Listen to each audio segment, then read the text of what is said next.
Hello. তো বাড়ি থেকে এত তাড়াহুড়ো থাকে, কোনোদিনই পসিবল হয় না বাড়ি থেকে ভিডিও করার। তো এই তো অনেকদিন বাদে আবার ব্লগ করছি। এবার থেকে ঠিক করেছি রিপিটেড জায়গায় ব্লগ করবো না, একই জায়গায় আমাকে বহুবার যেতে হয়, এত ব্লগ করা পসিবলও হয় না, টাইমও বার করতে হয়, অত পসিবল ওঠে না। তো এটা কলকাতা স্টেশন, আর আমাদের এবারে ট্রেন কলকাতা স্টেশন থেকে। তো যেহেতু অ্যানিভার্সারি ট্রিপ, তো আমরা দুজনেই যাচ্ছি। হ্যাঁ, স্টেশনে ট্রেনও ঢুকে গেছে, আশা করি ট্রেনে উঠে যাবো। একদম বাড়ির পাশেই স্টেশন, ঝপ করে চলে এলাম আমরা। তো স্টেশনে ঢুকছি, আবার ট্রেনে উঠে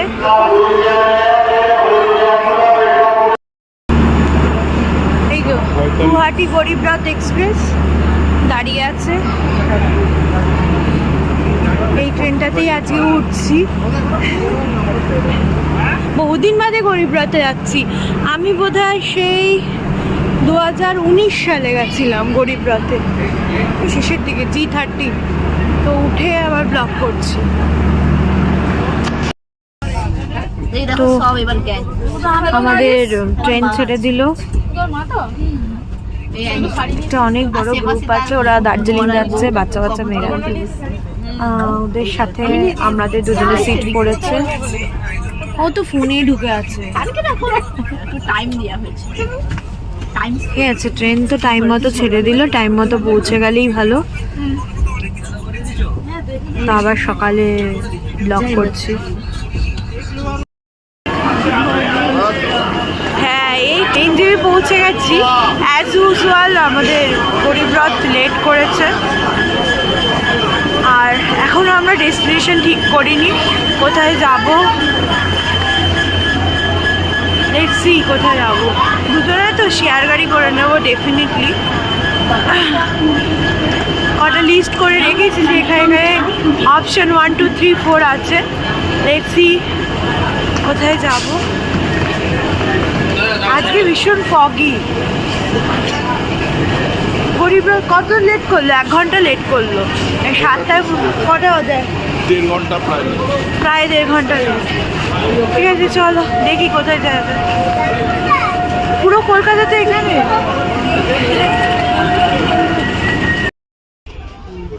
তো শেয়ার গাড়িতে উঠেছি বলতে দার্জিলিংয়ের শেয়ার গাড়িতে উঠেছি।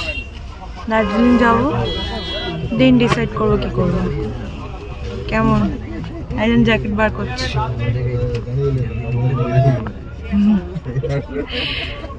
আমি জ্যাকেট পরেই নিয়েছি, গরম লাগছে এখানে যদি। ঠিক আছে, চলো আপডেট দিতে দিতে যাবো আমরা।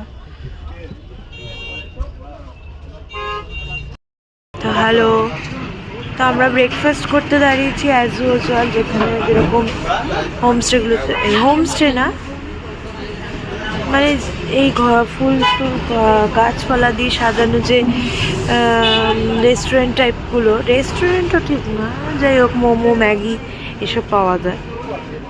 তো সেই সব জায়গায় দাঁড়িয়েছি। এখানে কি সুন্দর ফল হয়ে রয়েছে। একটু ব্ল্যাক কফি দুটো নিয়েছি আর 1 প্লেট মোমো। আপাতত এই খেয়ে পেট ভরাবো, বাকি দার্জিলিংয়ে গিয়ে যাচ্ছি।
তো এখন কটা বাজে? 11:30, তাই তো। তো আমরা পৌঁছে গেছি দার্জিলিং, বুঝতেই পারছো। গাড়িটা রামাডার এখানে পার্ক করলো বলে তো আমরা ঠিক করলাম একটু গ্লেনারিস বা কেভেন্টাসে ঘুরে নিই, দেন আমরা হোমস্টে যাব। কোথায় যাচ্ছি সবই বলবো। আপাতত দীপ কোনোদিন কেভেন্টাসে যায়নি, দেখি কেভেন্টাসে লাইন আছে কিনা, মনে হয় না আছে। তারপরে আমরা যাব নেক্সট গন্তব্যে। প্রচন্ড ফগি আর কেমন ঠান্ডা দ্বীপ, এক্ষুনি ঠান্ডা ছিল। দেখো দেখো দুটো জ্যাকেট পরেছে, বলছে যথেষ্ট ঠান্ডা আছে, মানে ভালো লাগছে এই ঠান্ডাটা, পুরো ফগি। ফাঁকা কিন্তু দার্জিলিং, ফাঁকা একদম। হ্যাঁ লোকজন নেই বললেই চলে। এখনো মানে রাস্তাঘাট চেনে না। কেভেন্টাস যে এদিকে, ও বলছে কোথায় যাচ্ছিস, কি অবস্থা। ফোন করে দিই একটা। হ্যাঁ ফোন করে দে। ঠিক আছে আমরা চলো, কেভেন্টাস ফাঁকাই আছে, ঢুকি। ও কোনোদিন যায়নি ফগি কেভেন্টাসে, দেখুক। আমার তো ফগি ব্যাপার ভালো লাগে, পাহাড় হলেই হল, ফগ থাকুক, ভিউ থাকুক, বৃষ্টি থাকুক, সব ভালো লাগে। তো আপাতত কেভেন্টাসে ছাদে আছি, অর্ডার করে দিচ্ছি খাবার। প্রচণ্ড ফগ দ্বীপ, বাইরে কি বসবি তুই, ফগই ফগ।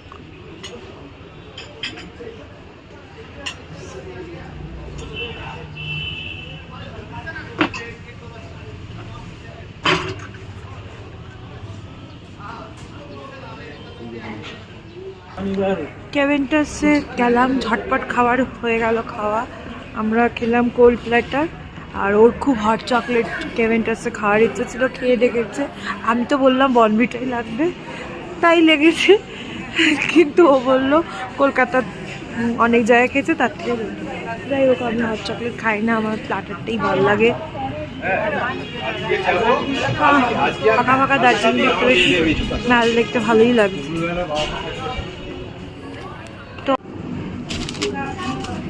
তো গ্লেনারিস থেকে একটা ফ্রুট কেক তুলে নিলাম, তো সেটা বিল করাতে যাবো। গ্লেনারিসটাও কি ফাঁকা ফাঁকা, কি ভালো লাগছে।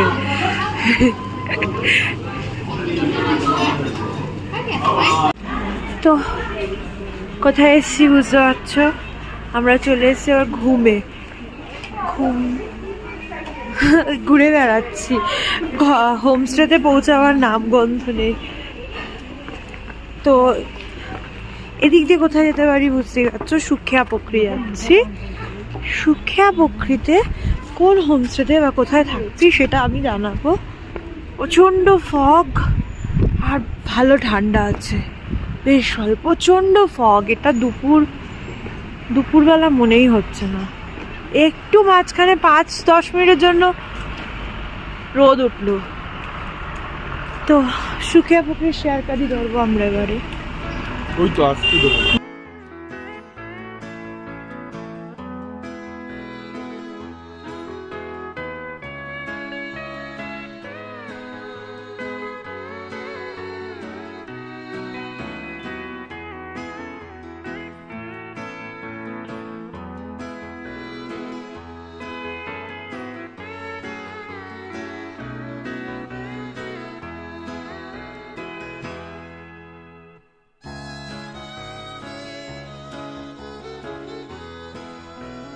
ফগ দেখো। তো এটা সুখিয়া পুকুরি থেকে উনি গাড়ি এসছে, আমাদের নিয়ে যাচ্ছে মাঝিদুরা, বলে দিচ্ছি এবার জায়গার নাম, যাচ্ছি মাঝিদুরা। বাবা প্রচন্ড ফগ, বাপরে ভয়ঙ্কর ফগ, দারুণ। জায়গাটা খুবই সুন্দর। আচ্ছা আচ্ছা, ইয়াংবালা, ঠিক আছে। আমাদের এটা হোমস্টে একদম এখানে হচ্ছে যে মিনি পেহেলগাঁও, যেটা ভাইরাল হয়েছে খুব, সেই জায়গাটা। এখানে 2 থেকে 3টে হোমস্টে আছে। একটা হোমস্টেতে আমি ফোন করেছিলাম, ওখানে ওদের বন্ধ আছে, তো এই হোমস্টের নাম্বার দিল। এখানে আমরা থাকছি, জায়গাটা কিন্তু ভীষণই সুন্দর, বাট এত ফগ হয়ে রয়েছে, মারাত্মক ফগ, বোঝা যাচ্ছে না। আর এ তো কথা বলে যাচ্ছে হ্যাঁ দাদার সাথে, তো এত ফগ, জানি না মিনি পেহেলগাঁও আমরা কিছু দেখতে পাবো কিনা। তো रूमটা দেখি। আচ্ছা জুতো বাইরে, डॉगी है क्या आप लोगों के पास? नहीं, जूता वूता लेके नहीं जाएगा तो? जूता बाहर? ठीक है ओके, कोई प्रॉब्लम नहीं। হোমস্টে তো এমনিতে সুন্দর করে সাজানো, সেটা কিন্তু এত ফগ হয়ে রয়েছে কিছু বোঝা যাচ্ছে না। দেখি, আচ্ছা রুম, আচ্ছা বাহ, রুম ভালো, রুম যেমন হোমস্টে হয় দাদা, ঠিকই আছে, একদম পারফেক্ট।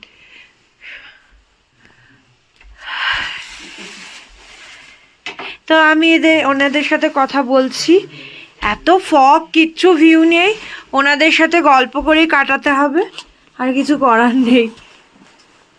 প্রচণ্ড ফগ, কিচ্ছু দেখা যাচ্ছে না, নাথিং, জিরো ভিজিবিলিটি।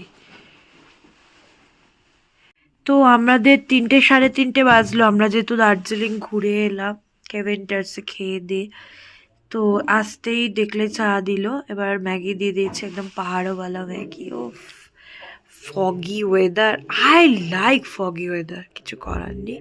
কিন্তু জানি না, আমি একটু ফগটা না কাটলে, এই যে মিনি পেহেলগাঁও বলে ফেমাস হয়েছে জায়গাটা, সেটা আমি দেখাতে পারবো না। ওটা তো আশেপাশে কিছু ঘুরে দেখবো ভাবলাম, কেন ওই যে পেহেলগাঁও যে মাঠটা, ওটাই তো দেখা যাচ্ছে না। তো এখন মনাস্ট্রিতে এলাম, দেখি কালকে সকালে যদি মাঠটা দেখা যায়, সেটা তো দেখতে তো হবে। মনাস্ট্রিতে যাচ্ছি এখন, মনাস্ট্রিতে একদম পাশেই, সামনে।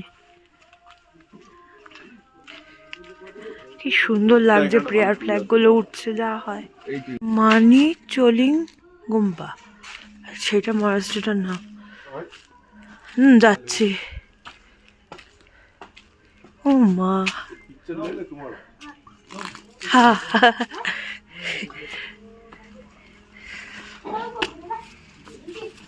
इधर आओ इधर आओ इधर आओ इधर आओ।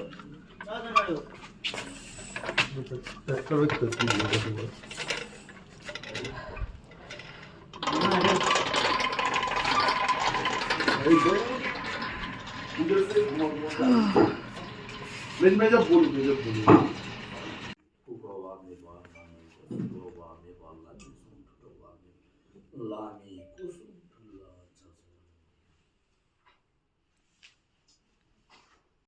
মনেস্ট্রি থেকে দেখো পাইন ফরেস্টটা, মানে মাঝিদুরার যে পাইন ফরেস্টটা দেখা যাচ্ছে। আই থিঙ্ক নিচটায় মাঠটা যেটা ঢেকে রয়েছে। কি অসাধারণ একটা পরিবেশ মনাস্ট্রির, সুন্দর লাগছে পাইন ফরেস্টটা, অসাধারণ দারুণ। ঠান্ডা প্রচন্ড।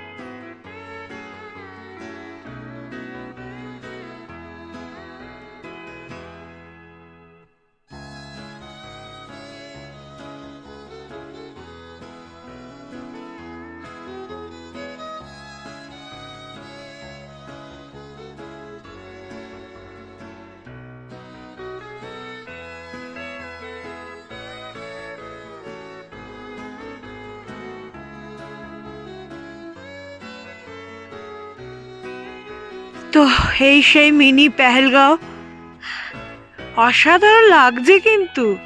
হ্যাঁ, শীতকালে একটু তো হলদেটে ভাব থাকবে, সবুজ ভাবটা আবার অন্যরকম হবে। কিন্তু এখানে আমরা দুজন ছাড়া এই মুহূর্তে কেউ নেই, আর এটা ব্যাপারটা অসাধারণ লাগছে, জাস্ট অসাম। কি বলবো না, মিনি পেহেলগাঁও কিনা জানি না, এই জায়গাটা নিজস্ব একটা সৌন্দর্য আছে, ভাইরাল হয়েছে হয়তো মিনি পেহেলগাঁও হিসাবে। পেহেলগাঁও আমি গেছি, পেহেলগাঁওর মতো সুন্দর, কিন্তু এই জায়গাটা নিজস্ব একটা খুব সৌন্দর্য আছে। আর সব থেকে ভালো লাগছে এইটা একদম ঘন জঙ্গল, ওই যে আরেকজন কোথায় জঙ্গলের মধ্যে চলে যাচ্ছে। আর এখানে সালামান্ডারের মতো প্রায় বিলুপ্ত প্রায় জীবজন্তু পাওয়া যায়। তো অসাধারণ একটা জায়গা, একটা এক্সপিরিয়েন্স করতে অবশ্যই আসা উচিত। ভীষণ ভালো লাগছে, এই জায়গাটা নিজস্ব সৌন্দর্যই এনাফ, কোনো জায়গার সাথে তুলনা করার প্রয়োজন নেই। একদম ভীষণ ভালো লাগছে, দারুণ লাগছে। এটা দেখো, জঙ্গলের মধ্যে রাস্তা চলে গেছে। আমার তো জঙ্গল ডাকছে, মনে হচ্ছে চলে যায় ভেতর দিয়ে।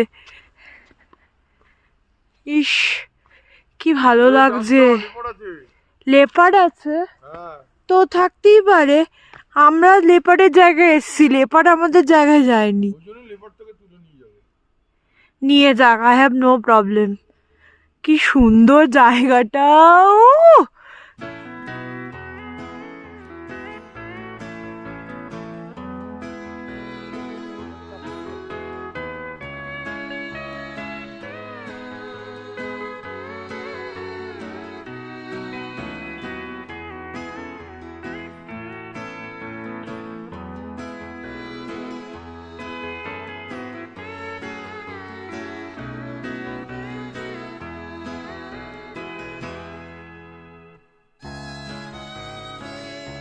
তো যাই হোক, হাঁটতে হাঁটতে চলে এসেছিলাম এই জায়গাটা, যতটা পারলাম ঘুরে দেখে নিলাম।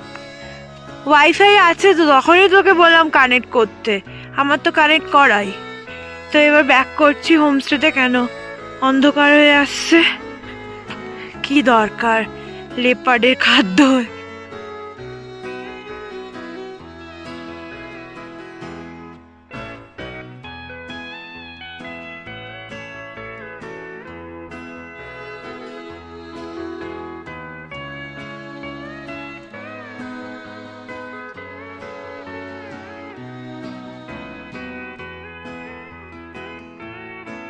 শুধু পাইন ফরেস্ট। ওই জায়গাটা থেকে উঠে এলাম, এখানে একটা মাঠ আছে, আর মাঠের ওই পাশে সব হোমস্টেগুলো, ওই দিক থেকে আমরা এলাম। যেখানেই চোখ যাচ্ছে শুধু পাইন ফরেস্ট। এই যে এইদিকে আমাদের হোমস্টে, সেখানটাও পাইন ফরেস্টে ভর্তি, ঘন পাইন জঙ্গল। দারুণ দারুণ এক্সপিরিয়েন্স, 10 on 10, কি দারুণ। ডিনার করতে বসলাম আমরা বিকেলবেলা এসে, এই আলু পকোড়া সামথিং খেলাম, ওটা আর দেখায়নি। তো এই যে অনেক কিছু আছে, কিন্তু আলু ভাজা, ডাল, এইটা হেভি খেতে হয় কুড়মুড়ে, এটা মনে হয় উচ্ছে দিয়ে না, এটা হেভি খেতে হয়। আর আছে চিকেন আছে, আর এটা কি আলু সেদ্ধ আছে, ও বাবা অনেক কিছু, পেঁয়াজ লঙ্কা লেবু তো আছেই, দারুণ। তাহলে চলো আমরা তাহলে খাওয়া দাওয়া করে এবার আজকের মতো ব্লগ শেষ করার পালা, ঘুমোতে যাবো।